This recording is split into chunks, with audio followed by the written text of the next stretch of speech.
বন্যায় ভয়াবহ ভারতের ত্রিপুরা রাজ্য। ত্রিপুরার বন্যা পরিস্থিতি নিয়ে যা জানালেন স্থানীয় বাসিন্দারা তা জানবেন এই ভিডিওতে। তো চলুন এই ভিডিওটি শুরু করা যাক। বন্যায় পুরো ত্রিপুরা রাজ্যে এখন পর্যন্ত 19 জনের মৃত্যু হয়েছে, নিখোঁজ হয়েছেন আরও 2 জন। বৃহস্পতিবার সকাল 3টা পর্যন্ত লাগাতার 38 ঘন্টা বৃষ্টি হয়েছে সেখানে। সেই জল তো ছিলই, তারপরে ডুম্বুর ড্যামের জলও ঢুকতে শুরু করে। আবার জেলার কিছু অংশে মিজোরামের দিক থেকেও জল চলে আসে। সব মিলে যে অবস্থা ভয়াবহ। স্থানীয়রা বলছে ত্রিপুরায় সবথেকে ভয়াবহ বন্যা তারা দেখেছেন 1983 সালে, তবে এবছরের বন্যা তার থেকেও ছাড়িয়ে গেছে। 10 বছর পরে 1993 সালেও বন্যা হয়েছিল। এরকম বন্যা আগে কখনো দেখা যায়নি। কোথাও শুধু বাড়ির টিনের ছাদ দেখা যাচ্ছে, কারো বাড়িতে শুধু দোতলা দেখা যাচ্ছে, মানে একতলা পুরো ডুবে গেছে। তো আপনি চিন্তা করতে পারেন কী পরিমাণ বন্যা হয়েছে সেখানে। স্থানীয়রা বলছেন চারিদিকে শুধু জল, মাঝখানে কিছু ঘরবাড়ি আর গাছপালা দেখা যায়, আর কিছুই দেখতে পাচ্ছি না। মহারানী এলাকায় প্রায় 90 ভাগই পানির বুক সমান জল।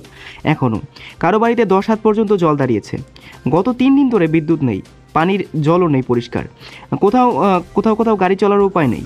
এদিকে বন্যা পরিস্থিতি খাতিয়ে দেখতে মুখ্যমন্ত্রী মানিক সাহা আজ হেলিকপ্টারে চেপে গত মেয়ার দক্ষিণ জেলায় গিয়েছিলেন। সেখানে তিনি বিভিন্ন ত্রাণ শিবিরে, আশ্রয়কেন্দ্রে জলবন্দী মানুষের সঙ্গে কথা বলেন। তিনি জানাচ্ছিলেন ওই এলাকায় এক তো গৌতমী নদীর তীরে লাগাতার বৃষ্টির কারণে সেই জল পার উপচিয়ে এলাকা ভাসিয়ে দিয়েছে। তার সঙ্গে প্রায় 50 কিলোমিটার দূরে ডুম্বুর বাঁধের জল ঢুকে এলাকা আরও ডুবিয়েছে।